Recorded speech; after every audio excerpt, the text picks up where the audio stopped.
people have a tremendous investment in survival, in continuity, in going on and on through time.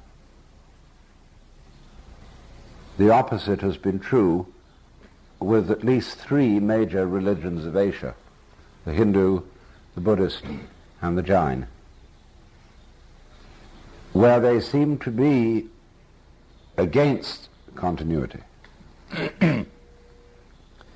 and design their disciplines to give deliverance from constant rebirth into the world of birth and death. And we normally interpret that point of view as being a pessimistic attitude against life. And sometimes it is indeed, in a way, against life.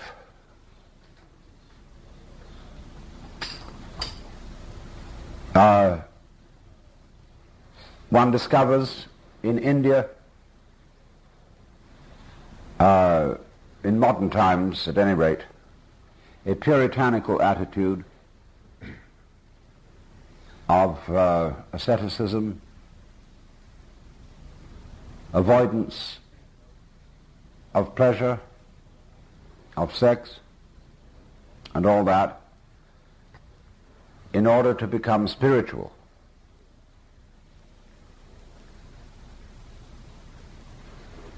But I think to a large extent the attitudes of modern Indians who are ascetical in this way are very largely influenced by British education.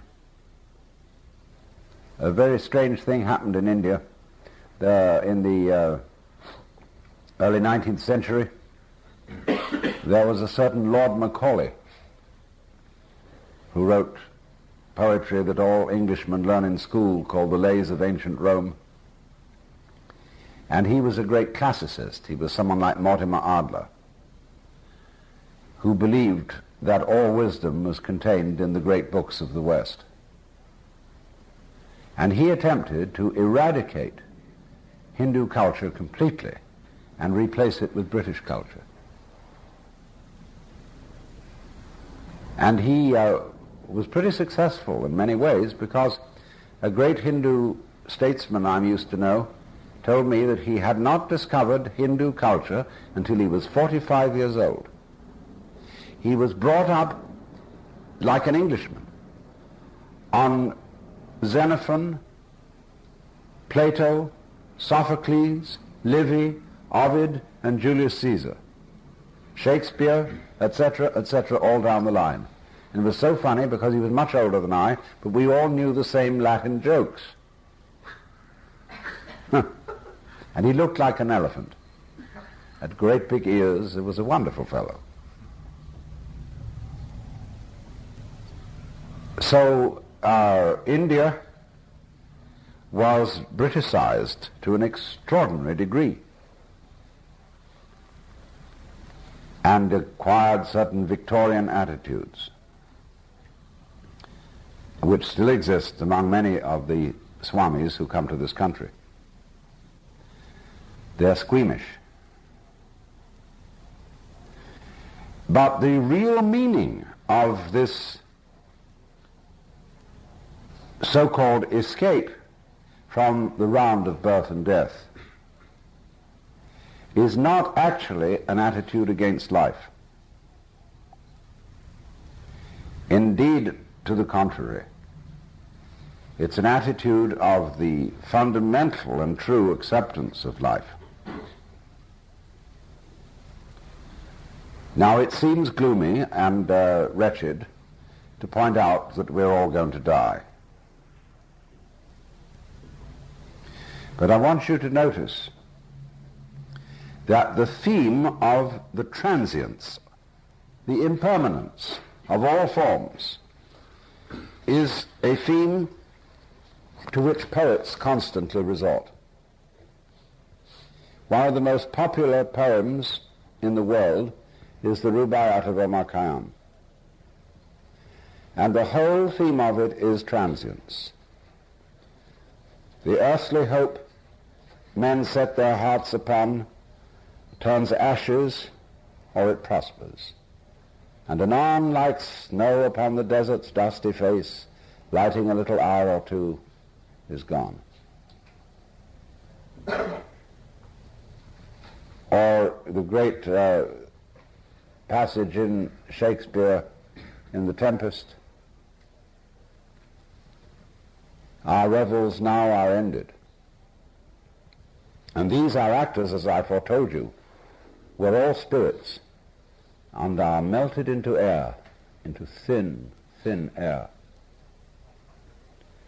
And like the baseless fabric of this vision, the cloud-capped towers, the gorgeous palaces, the solemn temples, the great globe itself, aye, all which it inherits shall dissolve. And like this insubstantial pageant faded, leave not a rack behind. We are such stuff as dreams are made of, and our little life is rounded with a sleep. Well, said that well, it isn't so bad.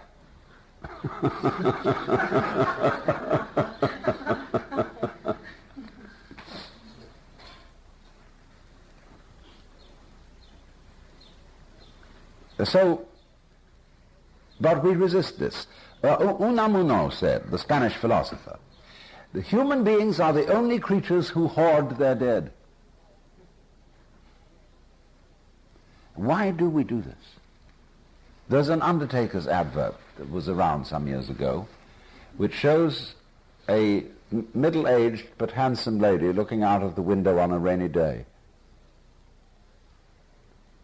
And it says, what a comfort to know that,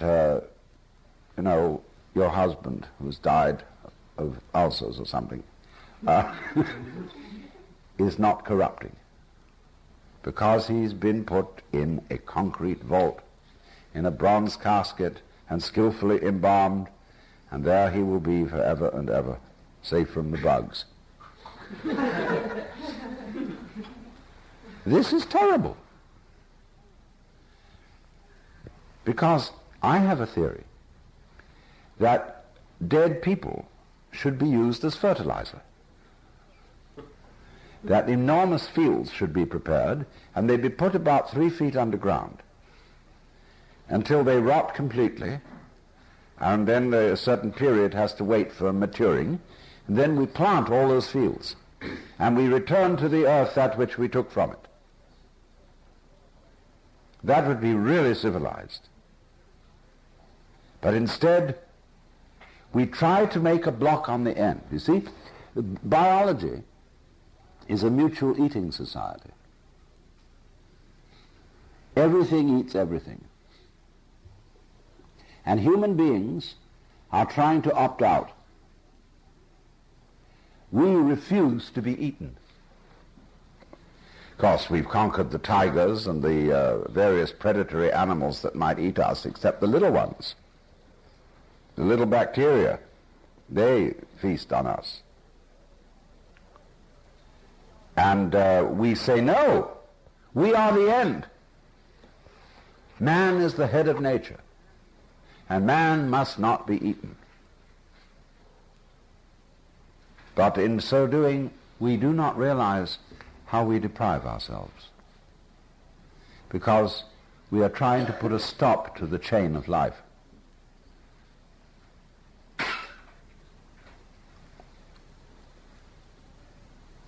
So then,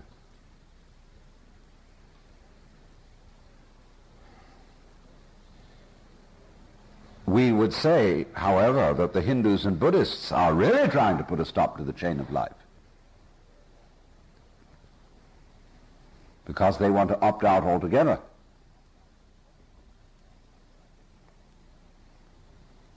But this is a misinterpretation of the profoundest reaches of their discipline. What the Hindus and Buddhists are seeking deliverance from is not life, but time. And time is, as I have tried to show you, an artificial concept. This gadget that I wear on my wrist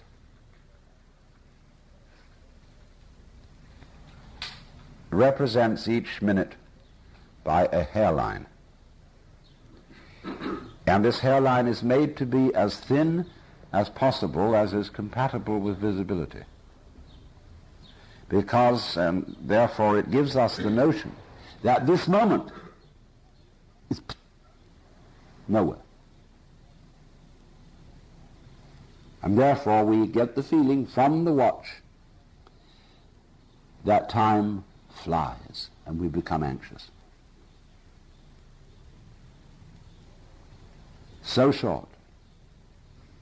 And so the exclamation of Faust at the end of Goethe's drama, saying to the moment, "Oh, still delay, thou art so fair." The horror of the approaching end. So on in Mahler's version of the same drama, where he sold his soul to the devil and it's approaching midnight. "Ah, Faustus," he says to himself, "thou hast but one brief hour to live." And then the horrors. And he quotes the Latin verse, "O lente, lente, currite noctis equi." "O slowly, slowly run, ye horses of the night." Back up. See, the person facing death, as you get older, as you face death, you notice that time is going faster and faster and faster. When you're a child, time drags, and you just can't wait for it to get ahead so that you can be an adult. Because to be a child is to be in a sort of, to have no civil liberties. You can't wait to grow up. But then, when you get to be 50, 60, and so on, it's going faster. You just can't keep track of it. But it's an illusion. There is no time. And so this is what the Hindu Buddhist wisdom is really saying, is that it is not for the abolition of real life, but of abstract life, of the conceptualized idea of the universe which bugs us all, that it's a terrible thing, that forms all come to an end, that they're transient.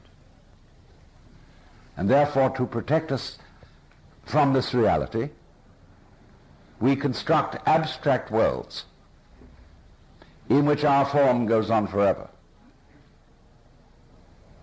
But the abstract worlds that we construct are all terrible. Like I was showing you, the Christian idea of heaven was a complete bore. And the Buddhists and the Hindus know all about various heavens. They have at least 7 of them. But they regard them as illusions. And they regard the very gods and angels as still in the state of illusion. Whereas a Buddha, or in the Hindu terminology, a Jivan Mukta, someone who's liberated, is in a certain way higher than the gods, because delivered from the illusion of the cycle of time.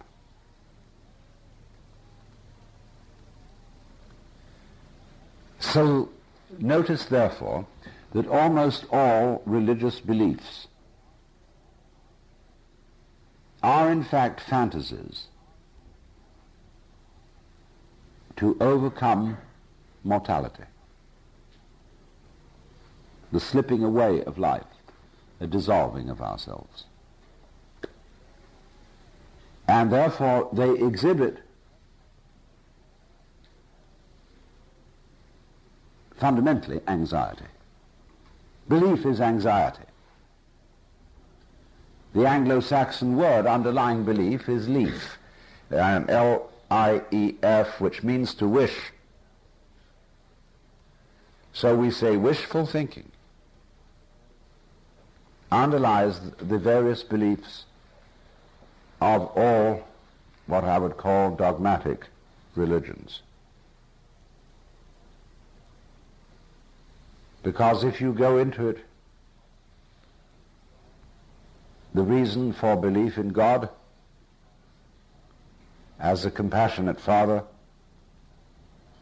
the reason for belief in immortality, the reason for belief in the notion that goodness will triumph and it'll all come out all right in the end. All that is what the Buddhists call Trishna, or clinging. It isn't really an attitude of faith at all. It's an attitude of frantic clinging on to what you think you are.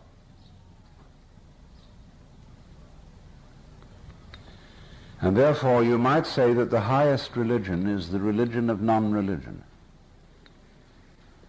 We could call it atheism in the name of God.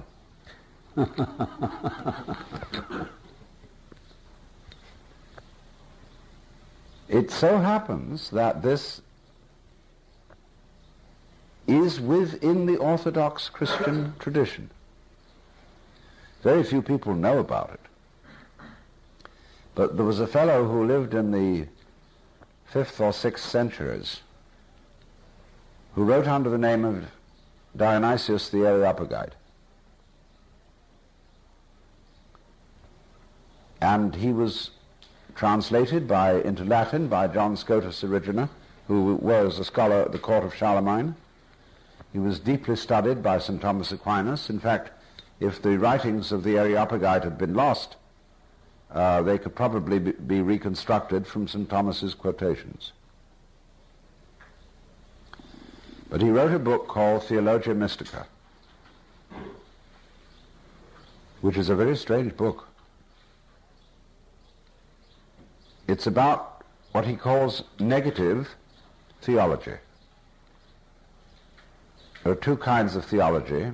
One is called cataphatic, and the other is called apophatic. The phatic part comes from the Greek word pheme, which is to say. Kata means according to, apo means away from. So when you talk about God apophatically, you're talking about God in terms of things which God might be said to resemble. You're using a parabolic, analogic, metaphorical language. God the Father, therefore, does not say that God is literally a cosmic male parent, but is in certain respects like a father. But cataphatic, apophatic language tells you what God is not, and so you get such words as infinite, eternal, and so on, illimitable, bodiless, and all these are negative words. And so Dionysius explains that the highest knowledge of God must be by the way of negation. And he likens it to a sculptor, a sculptor, making an image. But he makes the image by taking stone away. And so in the same way, one comes to the knowledge of God by going beyond all ideas of God and getting rid of them. This is the same exactly as the doctrine of the Upanishads, where the principle is of Brahman, we must say, neti, neti, not this idea, not that idea. All ideas, all fixations, and even religious methods must be surpassed, because all our intellectual concepts of the divine, all our methods to get the divine, are in the last resort only ways of avoiding it.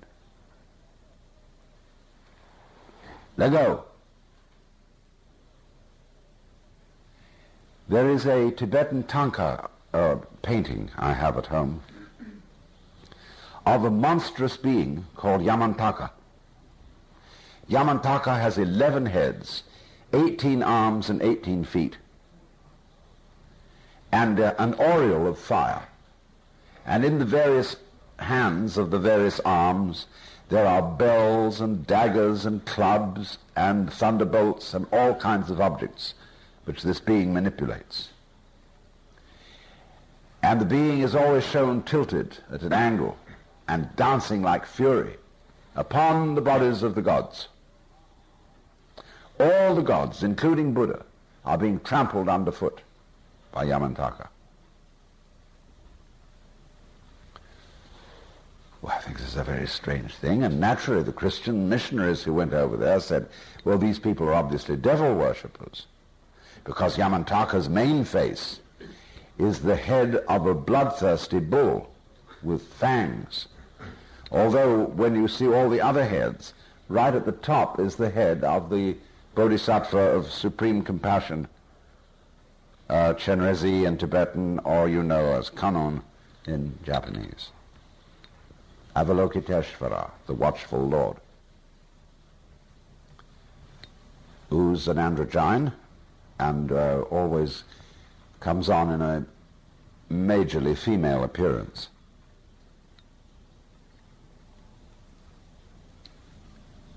So, likewise, one of the great Chinese Zen masters, Linji, or Rinzai as they say in Japanese, had a passage in his discourses where he says, "O you followers of the way,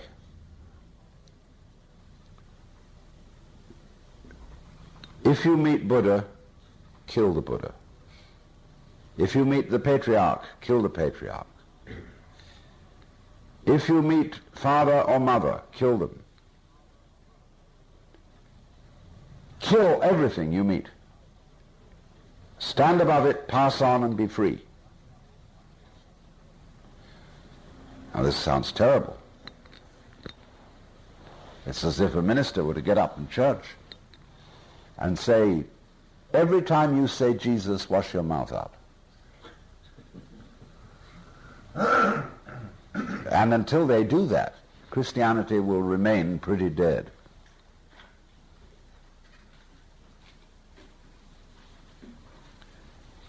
It's interesting that the Buddha had a disciple by the name of Ananda,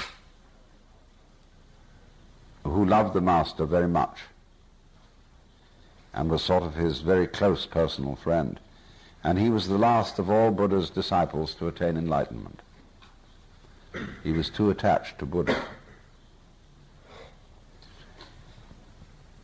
So that, in a way, being religious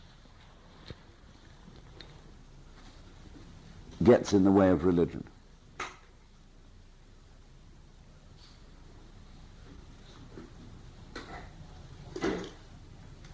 Now, does that mean, on the other hand, see, here's a puzzle about Krishnamurti, who explains this very carefully.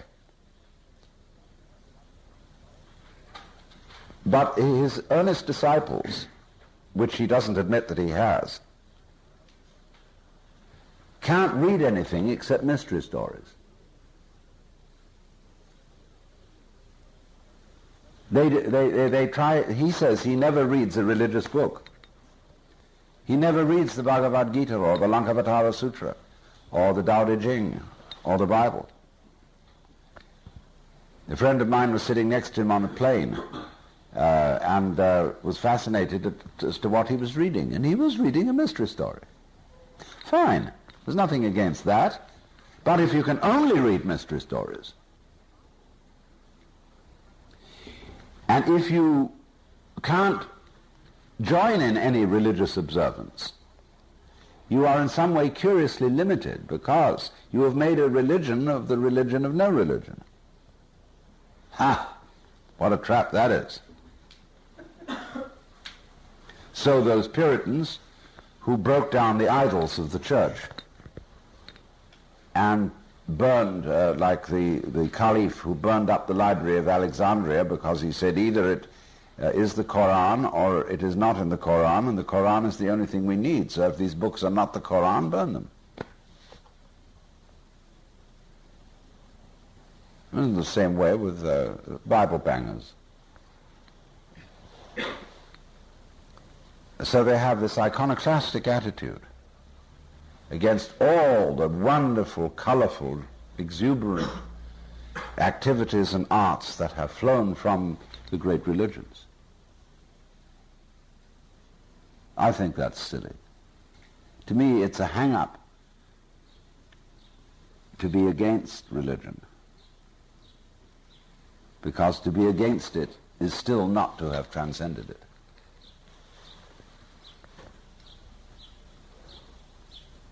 So, however, if we are going to have an attitude which accepts religion but transcends it, Bernard Berenson, you know, made the interesting remark that he regarded himself as a graduate of the Roman Catholic Church in just the same sense as he was a graduate of Harvard University. He was very grateful to the Catholic Church, but he didn't swallow it anymore. He wasn't a member of it any longer. And I take the same attitude to the Anglican Church. And for that matter, to Buddhism.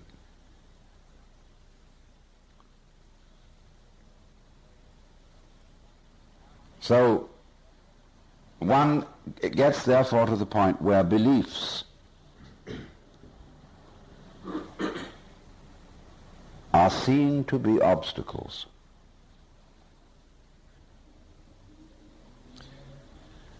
Belief in survival, belief in God, heaven, hell, all those ideas are dropped. Because you see that really they're your own projections. As also is the belief in the mechanical universe. Belief in atheism. These are equally projections. Some people find the idea that the universe is merely mechanical extremely comforting. Because thank God there is no God watching us, judging us. Ah, that's a relief. It's just TikTok stuff. You see, every form of belief is really an attempt to cling on. And it is precisely that which destroys life. It is time which destroys life. Now we have to understand that carefully. There is a difference between time and rhythm. The clock goes tick, tick, tick, tick, tick, tick, tick, tick, tick, tick, tick, tick, tick, tick, so that the human mind can't stand it. And so we project upon the clock. Tick, tock, tick, tock, tick, tock, tick, tock. And if you listen to a clock with a loud tick, you find yourself eventually making it play tunes. Ka-tick, ka-tock, ka-tick, ka-tock, ka-tick, ka-tock, ka-tick, ka-tock, ka-tick, ka-tock, ka-tick, ka-tock, ka-tick, ka-tock, ka-tick, ka-tock, ka-tick, ka-tock, ka-tock, ka-tock, ka-tock, ka-tock. Why? Because we're getting nearer to the biological rhythm. Biological rhythm is real rhythm. Your heart goes boom, boom, boom, boom, boom, boom, boom, boom, boom. Everything in biology is that.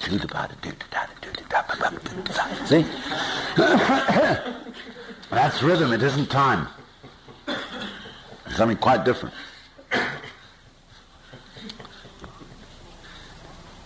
Time shortens the moment to the hairline of the abstract second. See? Time kills rhythm and life because of the abstract notion of the hairline as the now. Now, if we are to measure now, must be made to seem as short as possible. And so time altogether ignores the fact that now is eternal. Eternal means beyond time. It doesn't mean everlasting. That's the nature of hell, is everlastingness. But the nature of true heaven is eternity, which it is beyond time, and therefore beyond transcending the round of samsara, of birth and death.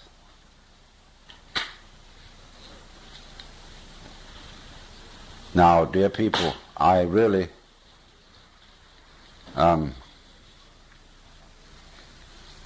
would love it if I could in some way convey to you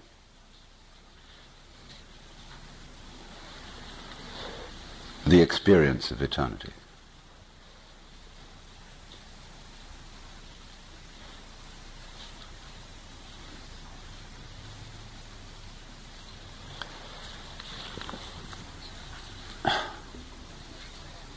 I mean, here we are in this room. And at any rate now, we don't have anywhere special to go. I mean, you're a little bit trapped here as a captive audience because you paid to get in, and you may as well make the best of it. But we are not, at this moment, we are not really going anywhere. See?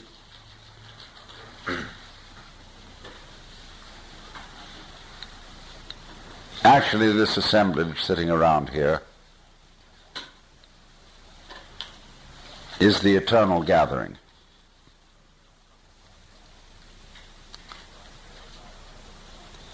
And as I look at you, I see an array of gods and goddesses. Beautiful. Wow.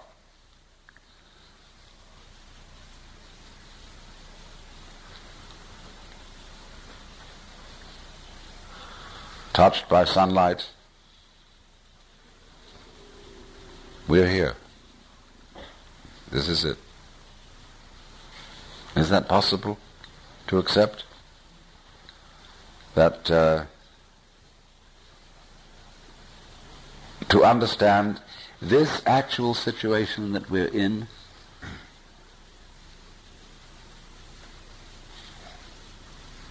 is the point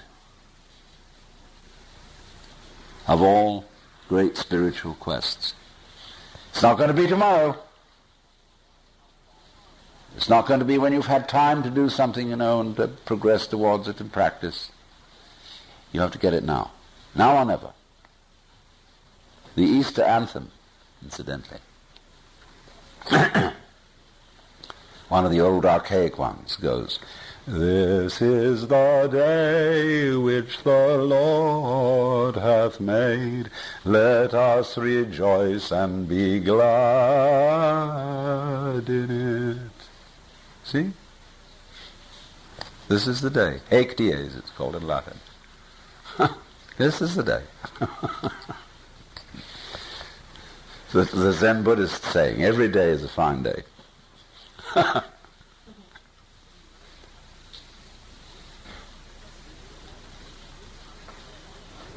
If we realize this, you see, we don't give a shit anymore about immortality. It just simply ceases to matter.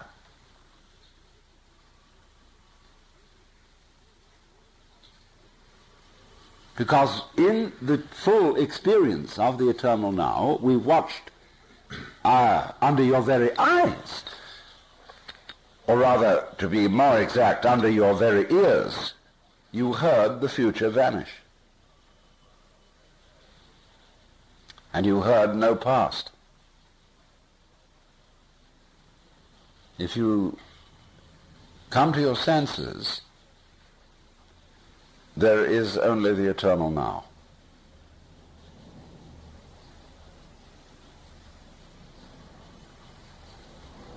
So what?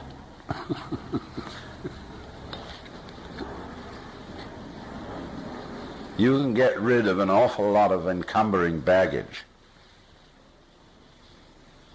Because you see, when you have really accepted this, and it's easy to do by accepting mortality. I mean, sure we're all going to die. Sure we're all falling apart. But once that has become obvious, you find mysteriously that you have an immense access of new energy.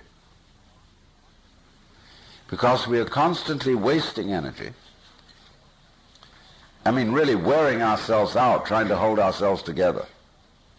And to be sure that we are secure and that everything's going to be all right, and it isn't. And we get more and more worried and so on and so on. Whereas if we just left that alone, we'd have all that energy available for other things. And we would blossom. Like great saints and spiritual people who have abandoned the world. They don't mean what most people mean by the world. They mean they've abandoned the ordinary conception of the world. And they float around. In Japanese, one calls such people unsui, which means cloud and water. In other words, they drift like clouds and flow like water. Be unsui.